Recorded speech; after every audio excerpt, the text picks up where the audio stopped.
Blind wife leaves millionaire CEO. Years later, he sees what love really means. She was blind, but she saw him clearer than anyone ever did. He was powerful, feared, and slowly destroying the only person who truly loved him. When CEO Jack Bennet forced his pregnant, blind wife to choose between their child and his reputation, he never imagined she'd walk out the door and never look back. But years later, when he sees her again, stronger, radiant, and no longer afraid, it's not her blindness that breaks him. It's the way she learned to live without him. This is not just a story about love. It's about survival, about healing, about a woman who lost her sight, but found herself. Subscribe to CO Love Stories if you believe love should never come with fear. Comment. Could you forgive a man who once made you feel worthless? And now, let's begin. Her eyes never lied. Some people see with their eyes. Mia saw with her heart. She never needed to watch Jack walk into a room to know he had arrived. The temperature shifted. The air grew still. People lowered their voices. It was the same every time. Jack Bennet didn't ask for attention. It obeyed him. He was tall, impeccably dressed, a walking storm of control and ambition. The kind of man who built an empire by age 33 and had a boardroom eating out of his hand before lunch. But at home, he was a stranger. To Mia, he had once been the man who read poetry to her at night. The man who cupped her hands around his jaw and said, "I wish you could see me the way you see the stars." Distant, but still burning. That version of Jack had disappeared the moment she said the words he didn't want to hear. "I'm pregnant." Mia had been blind since she was 15. A degenerative condition with a name too long and cruel to matter anymore. She didn't see darkness. She saw shapes, echoes. She saw light when it rained. But she always felt everything. Especially when Jack stopped holding her hand the same way. They had married in secret, against the warnings of Jack's family, who had called her a delicate liability. To Jack, at the time, she had been mystery and softness. The woman who didn't care about money, who ran her fingers across his face to memorize him like Braille. But love without protection is just vulnerability waiting to bleed. And slowly, the bleeding began. At first, it was his absence. Then came the cold silences. The whispered phone calls. The way he stopped coming to doctor appointments. And finally, the words she would never forget. "You're not capable of raising a child. Mia, be honest with your condition. You can't do this." She had stood in the middle of the marble kitchen, barefoot, trembling, hands pressed to her belly. "I hear the fear in your voice," she had whispered, "but I won't let it become mine." Jack had laughed, bitter, broken. "This baby will ruin everything. My family will never accept it. You're already." He stopped, but she knew what the end of that sentence was. "You're already broken." That night, she packed a single suitcase. She didn't cry. She didn't scream. She simply kissed the doorframe on her way out. Like she was saying goodbye to a version of herself that would never return. Jack didn't follow her. Not at first. Because Jack Bennet didn't lose. He allowed people to leave. But days turned into weeks. Then months. And every time he closed his eyes, he remembered the sound of her cane tapping down the steps. The last thing she had said to him. "You may have built an empire, Jack, but I'm the one building a soul." Now, 3 years later, Jack was sitting alone in his glass office tower, rich, respected, and completely hollow. He didn't know where she was. But somewhere out there was a child with his blood. And a woman who used to call him home. Session 1, the control he couldn't keep. The boardroom fell silent the moment Jack Bennet entered. His navy suit was immaculate. Tie perfectly centered, shoes so polished they reflected the glare of the overhead lights. He carried his signature leather briefcase, not because he needed it, but because appearances were still his currency. But today, even the appearance was cracking. He dropped the briefcase on the table with a little too much force. "Let's begin," he said, without looking up. Everyone obeyed, as always, because Jack Bennet was still the CEO. Still the man who turned Sterling Tech into a billion-dollar empire. Still the one who fired people without blinking. But what no one knew was this. For the first time in his life, Jack couldn't fix what was broken. Mia had been gone 93 days. He knew, because he counted. He had tried to erase her absence like a smudge on glass, work longer hours. Replace her quiet voice with noise. Fill the silence with women who looked nothing like her. It didn't work. Because Mia had never been noise. She had been stillness. And now, he was suffocating without it. After the meeting, Jack sat alone in his office. Hands steepled, staring out the wall of glass that overlooked the city skyline. He remembered how Mia used to describe it. It feels like standing on the edge of nothing, she once said, hand pressed to the window. But in a good way. Like I can finally hear the world. She could always sense things no one else noticed. The way the wind moved through buildings. The shift in people's energy. The tremble in his hands when he lied to himself. He'd spent years mastering control. But Mia saw through it in one breath. And he hated how much he missed that. His phone buzzed. A single message. Veronica, his sister. Rumors in the press. Family asking questions. Still think walking away from her was smart? He didn't reply. Because the truth was starting to rot inside him. No one in his family had ever liked Mia. Too fragile. Too unpredictable. Too real. And when she got pregnant, they treated it like a scandal. His father called it a liability. His mother didn't even look at her during the last Christmas they shared. Jack had stood in the middle of that storm and did the one thing he thought would protect her. He distanced himself. He chose silence over confrontation. Coldness over chaos. What he didn't realize was that indifference could cut deeper than hate. That night, Jack went home to a penthouse that looked like a showroom. All marble, no warmth. The bedroom still smelled faintly of her lavender lotion. She'd never seen the room. Not really. But she had arranged it better than any decorator ever could. Everything within reach. Softness where it mattered. Curtains that blocked light when it rained, because she said the sound helped her sleep. She'd made the place a home. And he had turned it into a mausoleum. He opened the closet. Her coat was still there. The gray one with the worn button she refused to throw away. He reached for it, and pulled something out from the pocket. A folded slip of paper. Fragile, softened at the corners. Braille. He didn't know how to read it. But he knew what it meant. She had written something, carried it, touched it. Words she never spoke. Tears filled his eyes. Burning. He hadn't cried in 20 years. Not at funerals. Not after his father died. But tonight, he knelt on the hardwood floor and broke. He called her that night. Or tried to. The number was disconnected. The next morning, he arrived late to the office. No tie. No briefcase. The staff looked up, startled. Jack Bennett never showed weakness. But today, he looked like a man who had finally realized he wasn't untouchable. He walked into his office and closed the door. Then picked up the phone. Find her, he said to his private investigator. But don't talk to her. Don't approach. Just let me know she's okay. Days passed. The updates came in quietly. Lives in a small town. Teaches music to visually impaired children. Rents a one-bedroom above a bakery. Walks to work. No signs of a romantic partner. The baby is a girl. Maybe 2 years old. Jack stared at the file photo. It was blurry, taken from a distance. But the child had curls. Dark brown. Just like his mother's. His throat closed. He had a daughter. A living, breathing piece of himself walking through the world, and he had never heard her laugh. He had missed her first cry. Her first step. Her first word. And Mia? She'd done it all alone. Because he had made her feel like she had to. Veronica called again. You look like hell. Thanks, sis. Do you have a plan? He exhaled. No, but I have regrets. That's new. Well, she said dryly. Don't let it ruin your press image. He hung up. Because for once, he didn't care. That night, Jack wrote a letter. He didn't know if she'd ever read it. But he wrote it anyway. Mia, I don't know how to ask for forgiveness.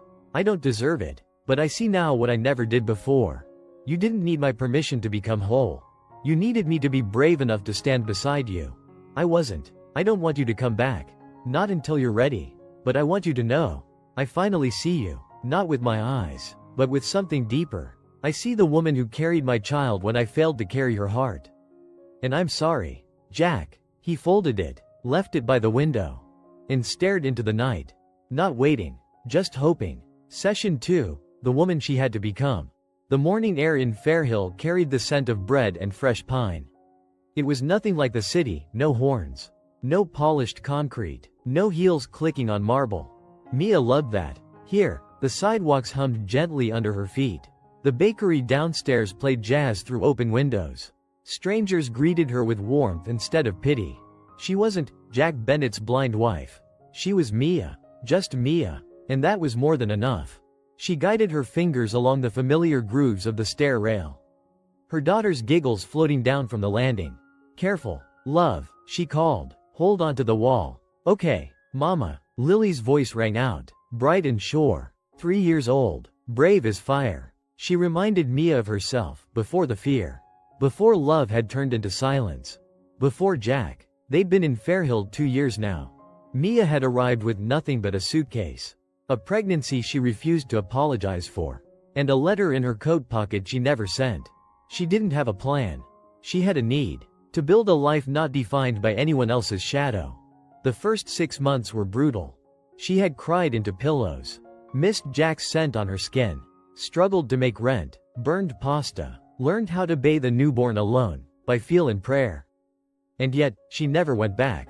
Because every time she thought about it, she heard his voice. "You're not capable." And that was all it took. Mia worked 3 part-time jobs. Braille transcriptionist at the local library. Music instructor at a center for blind youth. And occasionally, voiceovers for children's audiobooks, recorded late at night after Lily had fallen asleep with Mr. Bun curled under her chin. She didn't need help. She needed space. And over time, that space grew into strength. At the community center, Mia was known for her warmth. She ran music workshops every Thursday. And soon became a favorite among the children who couldn't see, but could feel her magic in the way she spoke. "Miss Mia," one boy whispered once, "you don't have eyes like us. But your songs are full of light." She cried that night, not because she was sad, but because for the first time, she believed that maybe she wasn't broken after all. Lily was thriving too. She asked questions constantly. "Why do bees dance? Can I touch the stars? Did Daddy have a nice voice?" Mia never spoke ill of Jack. She didn't need to. But when Lily asked why he wasn't there, she always told the truth. Because sometimes people don't know how to love the right way. And until they learn, we have to love ourselves harder. One afternoon, Mia received a call from the community center. The director's voice was warm. Excited. "We got a grant, enough to offer full-time employment. We'd like you to be our lead instructor." Mia's breath caught. She hadn't expected recognition, let alone a place. That evening, she sat by the window. Fingers wrapped around a warm mug of lavender tea. Lily was asleep. The air smelled like rain. She reached for her old journal, the one she kept locked in a drawer, and opened it to a blank page. She hadn't written in months. Not since the letter she never mailed. But tonight, her fingers moved with purpose. "I have changed. I'm still blind, still tired, still uncertain some days. But I am no longer small. You once said I couldn't do this. But I did. Without your money, without your name, without your hands to hold me. And now I wonder if I was always more than what you allowed me to believe." The next morning, a letter arrived, handwritten, no return address. Her heart paused when she touched the paper. The handwriting was unmistakable. "Jack." She stood frozen in the doorway, the envelope trembling in her hands. She didn't open it, not yet. Instead, she tucked it into the same drawer where the unsent letter still lived. Next to it, 2 broken halves of a conversation they'd never had. That day, Mia arrived at the community center to find the classroom filled with sun and song. Her students greeted her with laughter and gentle teasing. She sat at the piano, fingers finding the keys like they were old friends. "I wrote something new," she said, and she played, a soft melody, wistful, brave, a song about rising from silence. When she finished, there was a pause, then applause. Not thunderous, just real. And in that moment, Mia felt it. She had become her own symphony. That night, she lay beside Lily, listening to her breathe. Her daughter's fingers were curled around her wrist like a lifeline. And she whispered, "You made me strong, little one. You and I, we saved each other." And for the first time in years, she slept without dreaming of him. Session 3, the unopened letter. The letter had sat in Mia's drawer for 11 days. Untouched. Unspoken. It lived between 2 layers of who she used to be. The woman who once believed Jack could be good. And the one who had stopped waiting for him to prove it. But that morning, something shifted. Maybe it was the sound of Lily humming in the bathtub. Maybe it was the late autumn light streaming through the window, soft and golden. Like forgiveness. Or maybe, it was just time. Mia poured herself a cup of tea, sat on the floor, back pressed to the wall. Her fingers trembled slightly as she slid the letter from its envelope. There was no perfume, no grand gesture, just ink, and Jack's unmistakably controlled handwriting, still slanted, still heavy like he pressed too hard, as if afraid the page might erase him. Mia, I don't know how to ask for forgiveness. I don't deserve it, but I see now what I didn't let myself see before. You didn't leave me because you were blind. You left because I was. You were never the weak one. I was. I let fear speak louder than love. And when you needed me to be a man, I clung to being a son, a CEO, a coward. I'm writing this not because I expect you to come back, but because I need you to know something real. I'm learning. I see the places where I failed. I see the parts of you I never earned. I don't want to reclaim you. I want to release you from the version of me that hurt you. And if you ever decide to let me know our daughter, I will be better for her than I ever was for you. Because of you, Jack. Mia read the letter 3 times. No tears. Just silence. That strange, ringing kind of silence that follows all along. Deep ache. She set it down, and sat still for a very long time. By evening, Lily was dancing around the kitchen with a towel on her head, pretending to be a queen. Your Majesty, may I take your royal order for grilled cheese? Mia teased. Lily giggled. Yes, with extra crowns. Mia opened the fridge, smile soft, but inside, she was somewhere else. Somewhere between rage and tenderness. Between memory and what might still be left of love. She didn't want Jack back. Not in the way it once was. But something about that letter. The quietness of it. The fact that he hadn't begged, hadn't manipulated, hadn't hidden behind pride, made her chest ache. That night, after Lily fell asleep, Mia pulled out her own letter, the one she had written and never sent after the birth. She had sealed it once. Angrily. She opened it now, gently. Her own handwriting felt unfamiliar. Dear Jack, I gave birth alone, and when she opened her eyes, I realized I wasn't alone anymore. I had her, and that was enough. But you should have been there. Not because I needed help, but because she needed to know her father had more to offer the world than power. I told her once that love means showing up. You didn't, but maybe you can now. I won't stop you, but I won't wait, either. Mia. She folded it slowly, and this time, she didn't put it back in the drawer. The next day, Mia mailed Jack a new letter. Not as a wife, not as someone waiting for him to be more, but as the mother of his child. A woman with boundaries, with strength, with clarity. Inside, she wrote, she's curious, fierce, funny, a little bossy. You'd like her. If you want to meet her, it will be on my terms. No photographers, no announcements, no suits. Just you, her, and the truth. And then, at the bottom, P.S. she likes grilled cheese. And purple. Days passed. No reply. Then, on a Wednesday afternoon, just as the leaves began to fall heavy in golden waves around town, Mia received a simple envelope at her front door. No return address. Just a note. I'll be in Fairhill this Saturday. I'll wait at the park by the old willow. I won't approach, but I'll be there, if she wants to meet me. And I'll bring grilled cheese. With extra crowns. Mia smiled. For the first time, not because she missed the man he once was, but because she was beginning to believe in the man he might still become. Session 4. The Man in the Park. The wind rustled gently through the old willow tree at the edge of Fairhill Park. It was the kind of morning that felt suspended in stillness. Late October. Gold leaves falling in slow spirals. A bench beneath the willow that creaked when someone sat too still for too long. That someone was Jack. His suit was gone. He wore jeans, a simple dark sweater, and sneakers that didn't quite match. On the bench beside him sat a paper bag. Inside, 2 grilled cheese sandwiches, slightly burned at the edges, wrapped in napkins shaped into little paper crowns.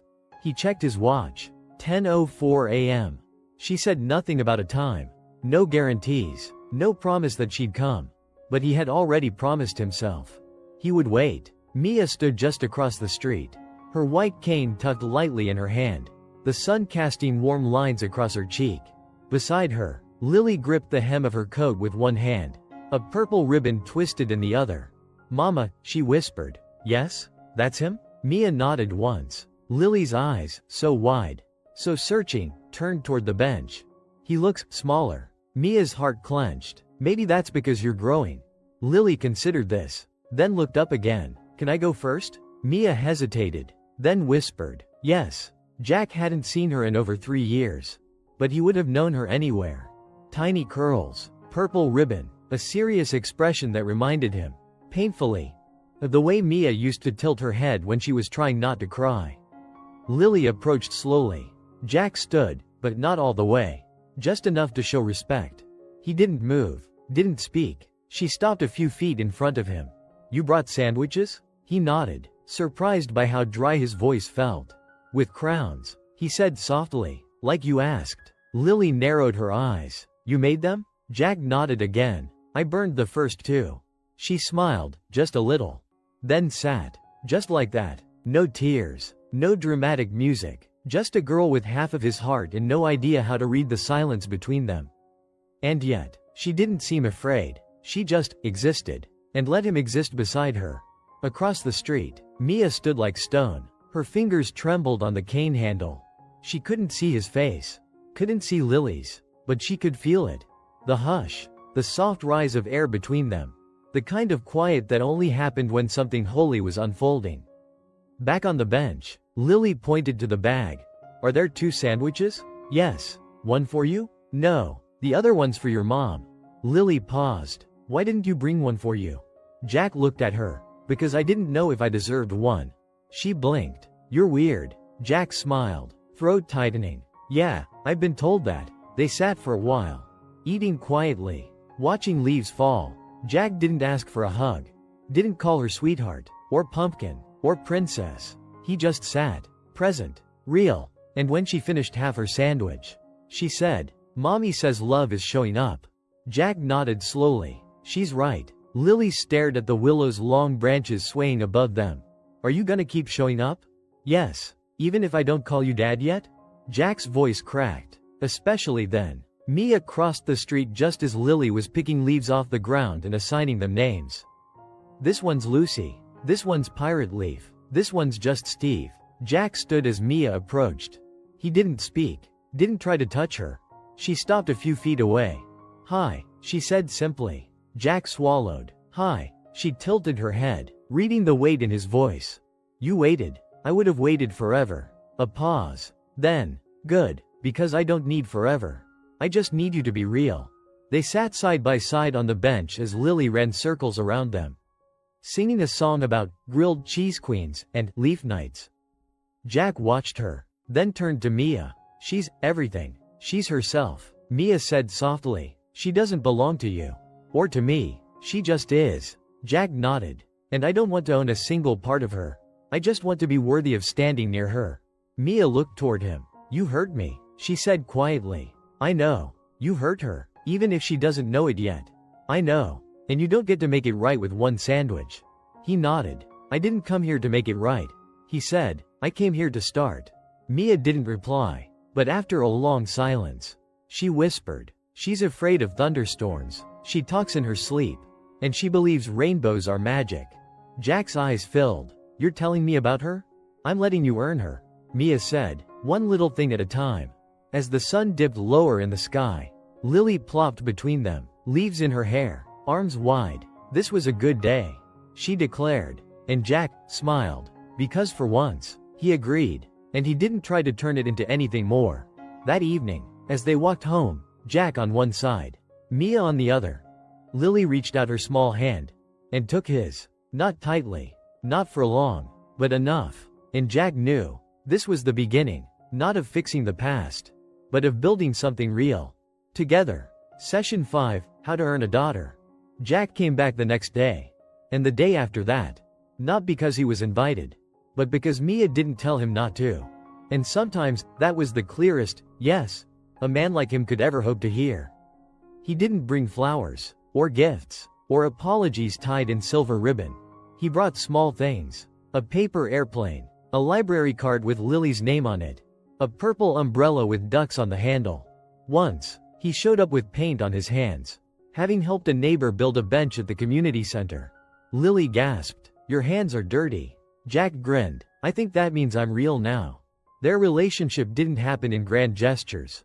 It happened in the tiny, Unphotographed minutes of ordinary life. Like when Lily insisted he help wash dishes and he broke 2 plates in 10 minutes. She called him a disaster. He bowed. At your service, Princess Disaster. Or when she handed him a crayon and demanded he draw a unicorn. Only to laugh so hard she fell off her chair because his looked more like a potato with legs. She started calling him Potato Dad for 2 days. And he didn't mind, because every nickname, every giggle, every eye roll was a mile deeper into her world. Mia watched it all. From the hallway, from across the garden, from behind sunglasses that she didn't need, but wore anyway when she couldn't stop crying. It was terrifying, watching him become gentle. Because that was the version of Jack she used to dream about, and stopped believing could ever be real. But now? Now he was on the floor building Lego castles with a girl who used to be afraid of storms. Now he was sitting through parent meetings in a tiny folding chair. Scribbling down every word like he was trying to memorize how to be a dad. Now he was quiet when he used to be loud. Patient where he used to be sharp. And most days, Mia didn't know whether to fall back into him or run as far as she could. One evening, Lily came home from school. Her little hands balled into fists. They said, "I don't have a dad," she whispered. Mia crouched beside her, heart already cracking. Who said that? Some kids. Said I must be weird if I didn't. Jack, who had come over to help with dinner, froze. He hadn't heard that word in a long time. Weird. It used to mean different. Now, it meant real pain. He knelt slowly. You want to tell me what you said back? Lily looked at her shoes. Nothing. I just sat there. Jack's heart ached. He reached out. Careful. Can I tell you something? She nodded. You're not weird. He looked her in the eyes. You're rare, and that makes people nervous. Especially ones who don't know how to handle brave girls. She tilted her head. Am I brave? He smiled. You live with 2 adults who still burn toast. That takes guts. She laughed, then leaned against his shoulder. Not quite a hug. Not quite not. And Mia, watching from the kitchen, let herself breathe for the first time that day. Later that night, after Lily had gone to bed, Mia found Jack sitting on the porch swing. The sky was bruised with stars. She stood beside him in silence. Then sat. You handled that well. I wasn't sure I would. You did. A pause. Then Mia whispered, she called you Dad today. To her teacher. Jack turned, stunned. I didn't hear her say it. She said it like it was normal. Mia added, like it wasn't a debate anymore. Jack swallowed hard. And when he spoke, his voice shook. That's all I ever wanted. Not the word, the normal. Mia nodded, then looked down at her hands. I was so scared you'd break her. I was too. Jack whispered. That's why I've been rebuilding her trust, one Lego brick at a time. The wind picked up slightly. Leaves rustled. And for the first time since she left him, Mia said something she had never imagined she would again. You're a good father, Jack. His eyes filled instantly. I'm trying. You're not the man I left, she said, but I see pieces of him sometimes. The good ones. He nodded, then whispered, I see pieces of the woman I lost. Every time she walks through the room. She turned her head sharply. And Jack didn't add more. He didn't push. Because earning a daughter was one thing. Earning back a woman who had learned to save herself. That took time. And this time, he wasn't in a hurry. Session 6, the night she couldn't sleep. The house was silent. The kind of silence that doesn't soothe, but stirs. Some nights, Mia could fall asleep to the rhythm of Lily's soft breathing across the hallway. The distant chirp of wind chimes. The creak of the porch swing left swaying in the wind. But tonight, the silence was a storm. She lay in bed, fingers laced over her stomach. Breath shallow. The letter was back in her mind again. Not Jack's apology, but the words he once said before she left. You can't do this, Mia. You're not capable. No child deserves to grow up with a blind mother. She had forgiven herself for staying as long as she did. But she hadn't yet forgiven herself for believing him. Even for a minute. She got out of bed. Moving slowly, quietly. The floor was cold against her feet. She reached the kitchen by memory, 12 steps from the hallway. Left turn at the dining table. Third cabinet from the right. The one where she kept the mug with the chipped rim. She wrapped her hands around it, waiting for the kettle to boil. But her fingers were trembling. Jack had stayed late that night, helping Lily with a school project. Then offering to sweep the porch while Mia tucked her in. He had offered to leave when Mia said she was tired. But now, hearing soft footsteps, he reappeared at the kitchen doorway. She didn't hear him approach, but she felt him pause. "Mia?" His voice was low, careful. She didn't turn around. "Can't sleep." A beat. "Me either." He crossed the room quietly, staying on the far side of the counter. Not intruding, just there. The kettle whistled. She poured the water. Neither spoke. And then, suddenly, like a crack in porcelain, Mia said, "I used to trace your face in bed. Do you remember that?" Jack froze. His heart slowed. "Yes. I didn't do it because I couldn't see. I did it because it was the only way I could feel you." She turned now, mug between her hands. "And then one day, you turned your head. You didn't say anything, but I knew. You didn't want me touching you anymore." Jack's throat tightened. "I was drowning in pressure," he said, softly, "but instead of asking for help, I pushed everything away that reminded me I was human." Mia blinked. "I wasn't your burden, Jack. I was your wife." He nodded. "I know that now." Her voice wavered. "I begged you to come to the first ultrasound. I laid your hand on my belly and you flinched. Do you know what that did to me?" Jack's breath hitched. "I do now." Tears rose, but she blinked them away. "I needed you, and you weren't there. I was scared, and I was blind and pregnant and still showed up." Silence swallowed them again, but this time, it didn't drown. It held. Because now, Jack didn't try to explain. He didn't try to justify. He just said, "I'm sorry." And Mia believed him, not because of the words, but because he didn't try to be the hero in his own failure. She moved to the table and sat down. "I have scars you'll never see," she said, "not the kind you left with bruises. You never hit me. I know. But you doubted me, and that left marks." Jack sat across from her. Slowly. "I can't undo the past," he said, "but I can stand beside it. If you'll let me." Mia's fingers curled around the mug. "I don't need you to fix me, Jack. I fixed myself." He nodded. "And I don't need you to love me," she added. He met her gaze. "But do you want me to?" A long pause. Then, "I don't know yet," she whispered. And he smiled. Soft, steady. "That's enough." They sat like that. Two broken people. Two parents. Two survivors of each other. Drinking lukewarm tea under the pale hum of the kitchen light. When Mia stood to leave, Jack stood too. She paused. "I used to pray you'd change."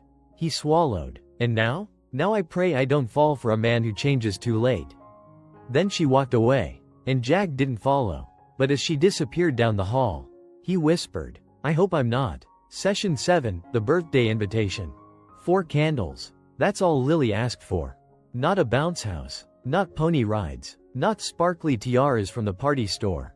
Just 4 little candles. A purple cake. And everyone she loved in the same room. Simple. But for Mia, it felt like a cliff edge. Because this year, she wasn't planning the party alone. Jack was helping. Worse, Jack was in charge. And for a woman who had once bathed their daughter with trembling hands and whispered lullabies into silence because she didn't know if he'd ever be a father. Trusting him to host her birthday? That took more courage than she cared to admit. Mia stood in the hallway that morning, arms crossed, hearing the chaos unfold. "Wait, how do I frost this without it looking like a lava explosion?"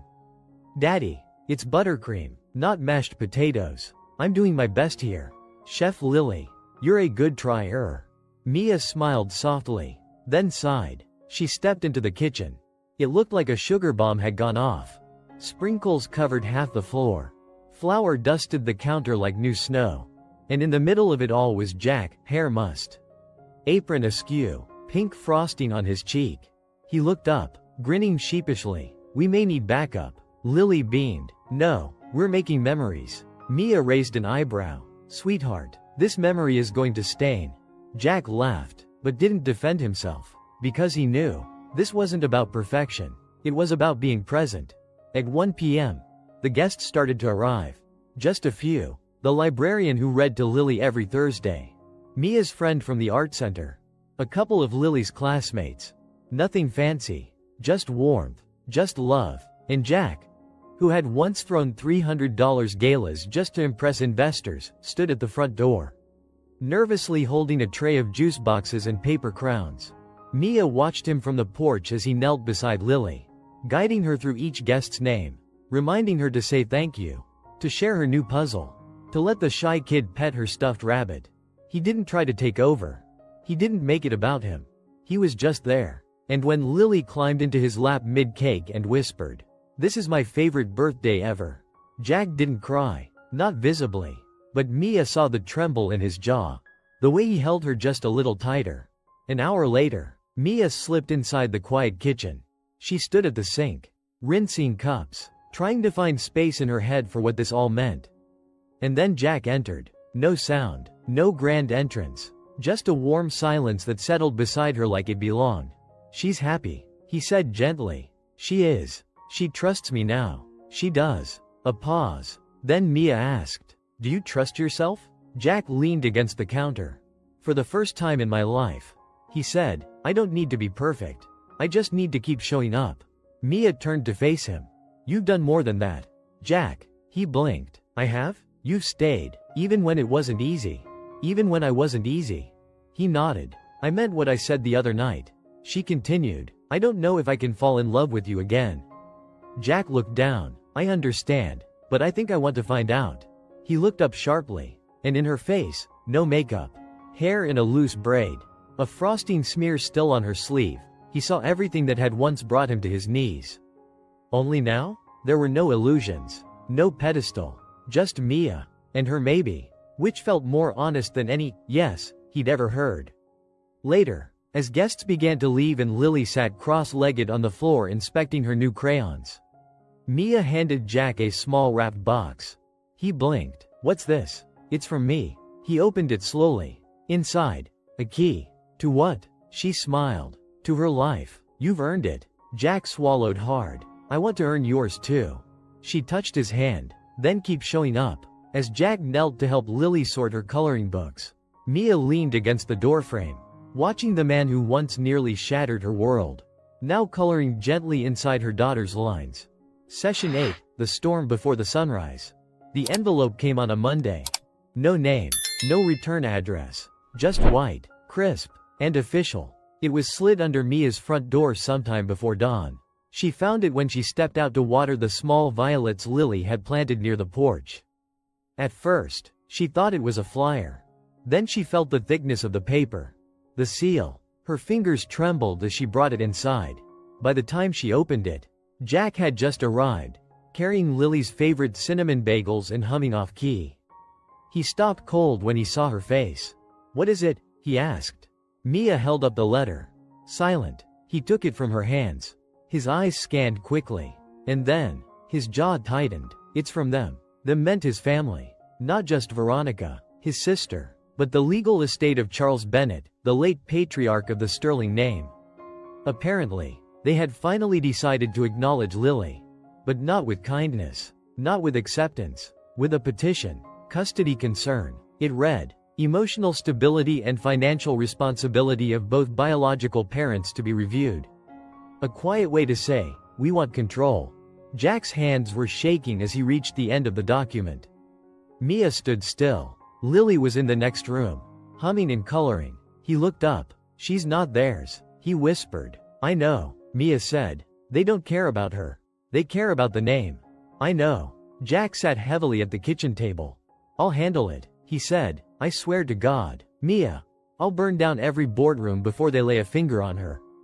Mia's voice was calm, steady. "You don't need to burn anything."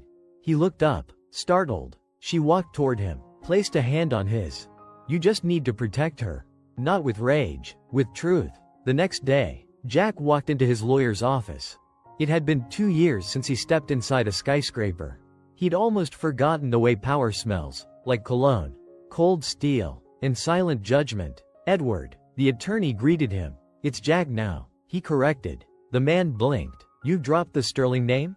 Jack nodded. "It was never mine." They reviewed the documents. Veronica had hired an aggressive firm. They were citing Mia's blindness, Jack's resignation from his company, Lily's lack of structure. They painted Mia as unfit and Jack as unstable. The irony? They were two of the most grounded people Jack had ever known. "You can countersue Edward Said, take them for defamation, seek full custody, go to war." Jack's voice was low. "No." The lawyer looked up. "No? I don't want war. I want proof." "Proof of what?" Jack stood. That love doesn't need a trust fund to be safe. Mia was in the garden with Lily when Jack returned. He didn't speak at first. He just watched them. Mia, guiding Lily's small hands to gently pat soil over a new rose bush. Lily whispering, "I'm naming this one Bravey." Jack's heart clenched. He walked over, knelt beside them. Mia sensed it immediately. "What now?" "I filed a motion," he said, a formal response. "And? I asked for joint custody." She stiffened slightly. "Not to take her," he added, "to protect her, to put it on record that we decide her future. Not them." Mia relaxed, but only slightly. "And if they keep pushing?" He looked at her. "Then I push back harder. With calm, with evidence, with every picture she's drawn me. Every school note, every bruise I've not left on her heart." The hearing was scheduled for 30 days later. Mia didn't cry. She planned, gathered letters from teachers, testimonies from neighbors, medical reports showing Lily's perfect development, photos, unfiltered, unpolished, of their daughter's happiest moments. Jack hired no PR firm. No high-profile firm with polished teeth. Just a single-woman lawyer from Fairhill, who had raised 3 kids of her own and fought for single mothers for 20 years. "I don't need a shark," Jack told her. "I need someone who knows the value of bedtime stories." The day before the court appearance, Mia found Jack standing at the window in Lily's room. She walked in quietly. "She's ready," he said. Mia nodded. "I'm not," he added, smiling faintly. "You don't have to be." He turned to her. "Do you trust me?" She paused, then whispered, "I do." At court, the judge was gray-haired and soft-voiced. He read every document, watched every interaction. He listened as Mia spoke first. Calm, clear, unshakable. "My blindness doesn't make me a weak mother," she said. "It's made me a present one." Then Jack spoke, and there was no arrogance in his voice. Just truth. "I walked away once, but I built a life that Lily now wants me in. Not because I bought her love, because I earned her trust. And I'll spend the rest of my life protecting both." The judge ruled, not just in their favor, but with validation. "This child belongs with the people who've loved her every day, loudly, quietly, and without conditions." That night, Mia found Jack sitting by the porch.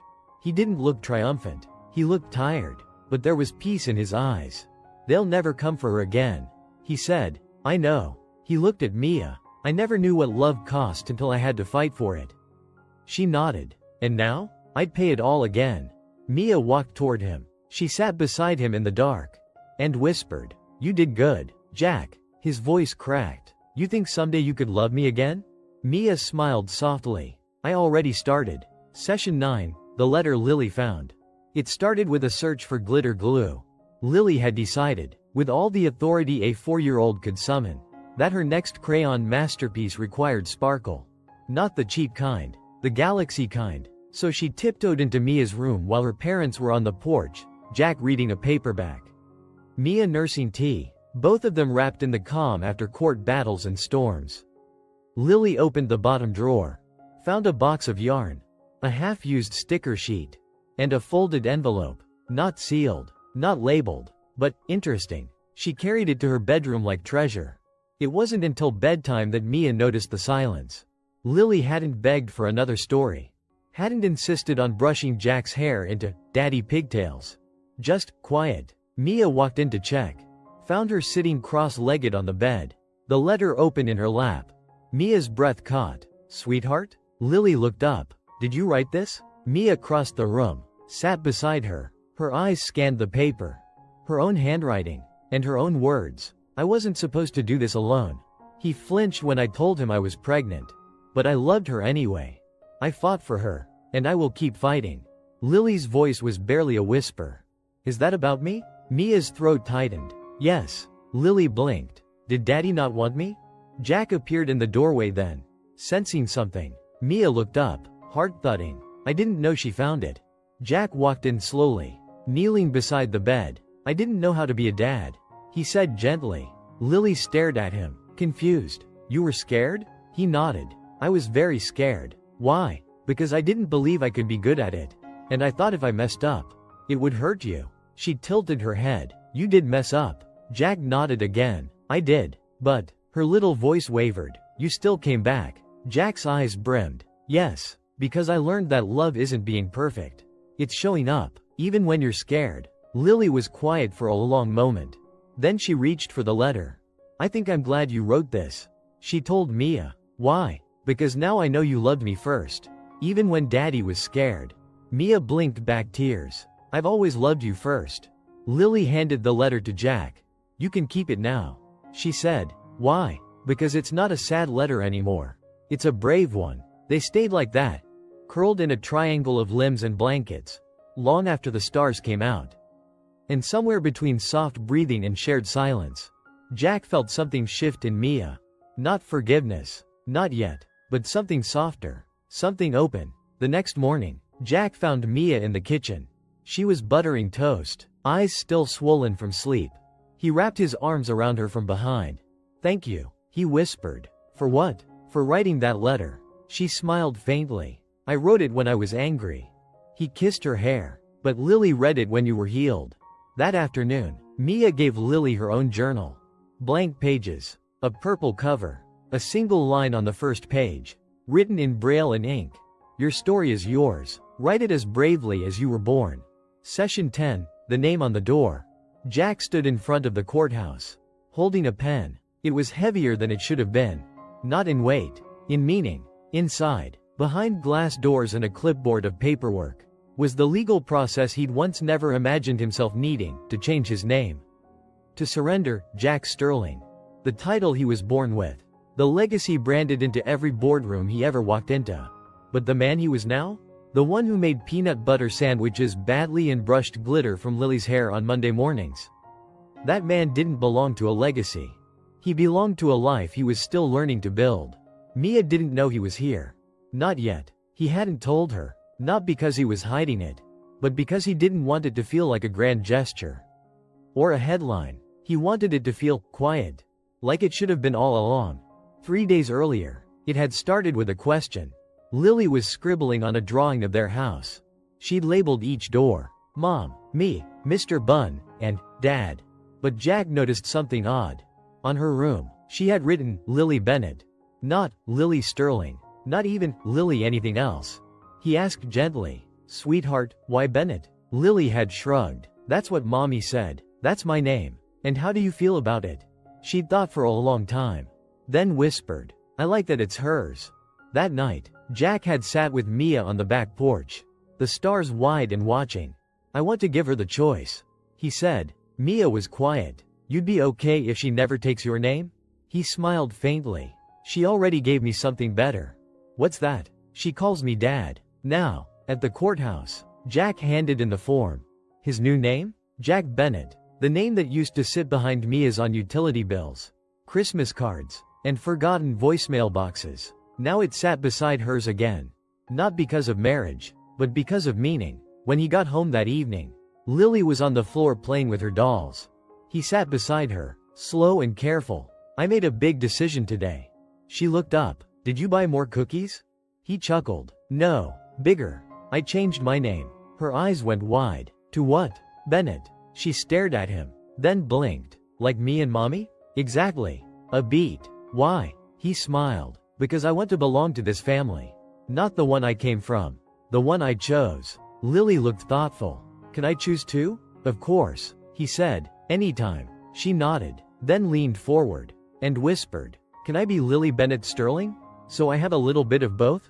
Jack's heart nearly stopped. Yeah, he said, voice thick. That's perfect. Later that night, Jack told Mia. She sat across from him at the table, a steaming mug in hand. You changed your name, she said, more observation than question. I did. She didn't reply right away. Then, that name was worth billions. He nodded, but not worth more than being hers. Mia's eyes filled. She reached across the table, took his hand, and said the simplest, most profound thing she had in years. I see you, Jack, I really do. The next morning, Jack opened the front door and hung a small wooden sign beside it. Lily helped him hammer the last nail, then stepped back proudly. The Bennett home, carved in soft letters, painted in lavender and gold. Beneath it, in her messy handwriting, Lily added, plus Mr. Bunn. Session 11, the weekend that changed everything. Jack didn't plan it to be grand. He didn't book a 5-star hotel or a private jet like the man he used to be would have done. Instead, he rented a lakeside cabin. Quiet, modest, just the three of them. And the promise of no phones. No headlines, no distractions, just time and space to see who they were now. Together. Where are we going? Lily asked for the third time as they drove through winding pine-lined roads. Mia smiled softly from the front seat. It's a surprise. I hope it has ducks. Lily added. Jack grinned. There are definitely ducks. Maybe even bossy ones. Mia glanced at him. You would know. I live with two. She snorted despite herself. And just like that, the car filled with laughter. Not forced. Not polite. Real. The cabin sat near the edge of Stillwater Lake. A wooden porch wrapped around the front. A hammock swayed between two birch trees. Inside, a fireplace, a cozy couch, and the faint scent of cedar. Lily ran toward the dock, arms flailing, already calling dibs on feeding the fish. Mia stood beside Jack, listening to the rustling leaves. This is peaceful, she said. I wanted to give her one perfect memory before fall ends. He replied. Mia looked up. And me? He turned to her. You've given me enough perfect memories. I just wanted to finally give one back. That night, they roasted marshmallows over the fire. Lily demanded ghost stories, then got too scared halfway through and insisted everyone sleep in the same room. So they did. Jack on the floor beside the bed. Mia in the chair. Lily sprawled between them like a little starfish with wild curls and chocolate on her cheek. At 2 a.m., Mia couldn't sleep. She stared out the window, arms wrapped around her knees, listening to the soft lake breeze. Jack shifted, sat up. You okay? He whispered. She nodded. Yeah, just thinking. About? She hesitated. Then, do you still want forever? The question hung between them. So soft. He almost thought he imagined it. But she was looking at him now. Really looking. And there was no anger in her eyes. No wounds exposed. Just space. Space for something new. Jack took a breath. I used to think forever was an estate. A brand. A company to hand down. He looked at her. But now I know it's smaller. Softer. A house that smells like toast. A girl with purple shoes. A porch swing that creaks when you sit too long. A pause. Yeah, I still want forever. Mia's voice cracked. I don't know if I can promise you all of it. You don't have to. He leaned forward. Just promise you'll keep showing up for today. That's all I need. She reached for his hand in the dark. And held it. For a long time. The next morning, Jack woke to Lily drawing smiley faces on his arm with a washable marker. You needed tattoos, she announced. Mia handed him coffee, laughing. He looked at her over the rim of the cup. Is this what forever feels like? She shrugged. Maybe. Then, softly. But I'm not afraid of it anymore. That afternoon, they walked along the lake trail. Lily collected leaves. Mia listened to birdsong. And Jack, who once built his life around billion-dollar mergers, found himself memorizing the sound of their laughter echoing through the woods. Not because he had to. Because he wanted to. That night, before they left, Jack knelt beside the dock with Lily. She looked up. Will we come back here? He nodded. Every fall, if you want. She smiled. Can mommy come too? He kissed the top of her head. Always. Session 12, the beginning after the beginning.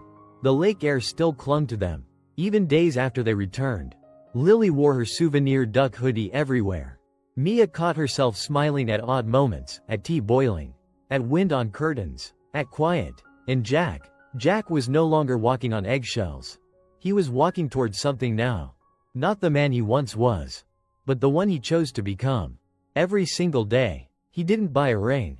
Not yet. But he held something else in his pocket every day since they got back from Stillwater. A key to the house they were all slowly calling home. The one where the Bennett name hung on the door. The one where Lily had painted tiny purple stars along the porch rails. The one where Mia's favorite teacup lived, carefully taped after Lily dropped it and cried for 10 minutes. A house wasn't a vow. But it was a beginning. On a Wednesday morning, Jack asked Mia to walk with him. No reason. No plan. They strolled through Fairhill Park. The place where it all started again, the first time she let Lily meet him. With grilled cheese sandwiches and cautious eyes. Now? Mia held his hand, casually, openly, like it was hers. And halfway around the pond, Jack stopped. I want to ask you something, he said. Mia turned to him, the breeze lifting her braid. Okay. Jack swallowed. I don't want to remarry you. She blinked. What? I don't want to pick up where we left off. I don't want to recreate our past. He took a deep breath. I want to begin again. From scratch. No reins. No gowns. No lawyers. No expectations. Just us. A new start. A new promise. I want to fall in love with you again. As we are now. No pretending. No fixing. Just choosing. Mia was quiet. The wind rustled. And then she smiled. Not with her lips. With her whole body. Then she whispered. I was hoping you'd say that. They didn't plan a wedding. Not a formal one. They invited 10 people. In the backyard. Lily was the flower girl. And the officiant. She wore a crown made of twigs and purple ribbon and declared, by the power of bedtime stories and pancakes, I now pronounce you Mommy and Jack. Mia wore a soft gray dress. Barefoot in the grass. No veil. No bouquet. Only her cane, her strength, and her peace. Jack wore a white button-down, rolled sleeves, and the smile of a man who finally knew that being chosen meant far more than being successful. They said their vows beneath the willow tree. No microphones. No cameras. Just words. Spoken from memory. From heart. Jack went first. You loved me when I was someone I can't forgive. And you walked away so I could become someone worth returning to. I don't vow to be perfect. I vow to be present. To protect peace. To speak softly. To stay. Even when I'm scared. Then Mia. I don't vow to forget the past. I vow to grow from it. I vow to keep loving myself enough to never lose me again. And to love you only when it is true. And today, Jack, it is true. They kissed under soft light. And Lily shouted, ew, but yay. And the world felt brand new. Not because it was loud, but because it was finally quiet. That night, Jack tucked Lily into bed. She yawned and looked up at him. Does this mean you're married now? He nodded. Yeah. She blinked. Again? He chuckled, but differently this time. Like new? Like forever new. She nodded. Approved. Then curled into her blanket. Already dreaming. Outside, Mia stood at the porch railing. Jack walked out and wrapped his arms around her. She leaned into him. Do you think we did it right this time? She asked. He didn't answer right away. Just kissed her temple. Then whispered. This isn't right. This is real. And for once, that was more than enough. The end. This wasn't a story about perfect love. It was about earned love. Not the kind that sparkles under chandeliers. The kind that sits beside you in silence. That holds you through fear. That shows up every single day. Because sometimes, the most powerful, I do, is the one you whisper after the storm. Thank you for watching today's CEO Love Stories. Every love story is a journey. One filled with passion, ambition, sacrifice, and unforgettable moments. Here at CEO Love Stories, we bring you the most compelling tales where power, success, and love collide. If you enjoyed this story, don't forget, like to support more incredible content. Comment your thoughts. Can love overcome power and ambition? Subscribe and turn on notifications, so you never miss our next breathtaking romance. CEO Love Stories, where love and power collide. Because love isn't just a feeling, it's a choice. See you in the next story.